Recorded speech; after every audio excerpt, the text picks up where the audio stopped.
கோமதி வீட்ல நடத்துற விருந்துல எந்த பிரச்சனையும் வந்துடக்கூடாதுன்னு காந்திமதி ரொம்ப உஷாரா இருக்கா. ஆனா சக்திவேல் எப்படியாவது பழைய பகைய கிளப்பணும்னு குறிக்கோளா இருக்கான். அதனால சூழ்நிலை டென்ஷனா இருக்கு.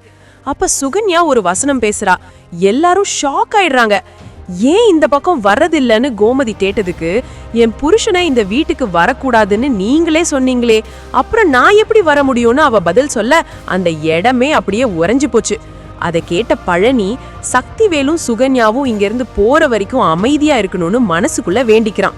உடனே கோமதி அவ கோபம் ரொம்ப நாள் இருக்காதுன்னு சொல்லிட்டு சுகன்யாவையும் காந்திமதியையும் கிச்சனுக்கு கூட்டிட்டு போறா. அதே நேரத்துல வீட்டுக்கு வந்த விருந்தாளிகளை சந்தோஷப்படுத்த ராஜிய வச்சு எல்லாரையும் வீட்டை சுத்தி காட்ட சொல்லும் பழனி உறவுகளுக்குள்ள இருக்கிற கேப்பை குறைக்க பாக்குறான். அண்ணனுங்க மச்சானுங்க எல்லாரும் ஒன்னா உட்காரணும்னு நினைச்சு சரவணன், செந்தில், கதிர், முத்துவேல் இவங்களை கட்டாயப்படுத்தி பக்கத்துல உட்கார வைக்கிறாரு பழனி.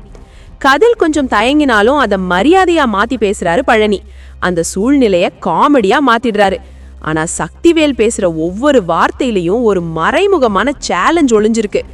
செந்திலோட வேலைய பத்தி அவர் கேட்க அந்த பதில் சுத்தி இருக்கிறவங்கள டென்ஷன் ஆக்குது. இடையில எல்லாரும் சேர்ந்து போட்டோ எடுக்கலான்னு கோமதி ஐடியா சொல்ல சின்ன எதிர்ப்புக்கு அப்புறம் அது நடக்குது. ஆனா அந்த சந்தோஷம் ரொம்ப நேரம் நீடிக்கல. சரவணனோட பர்சனல் லைஃப் பத்தி சக்திவேல் திரும்ப கேள்வி கேட்க பழைய காயம் எல்லாம் திரும்ப வர மாதிரி இருக்கு. கோமதி கரெக்டா வந்து சாப்பிட கூப்பிடுறதுனால பெரிய சண்டை ஒண்ணு தற்காலிகமா தவிர்க்கப்படுது. சாப்பாடு பரிமாறும் போதும் டென்ஷன் குறையல.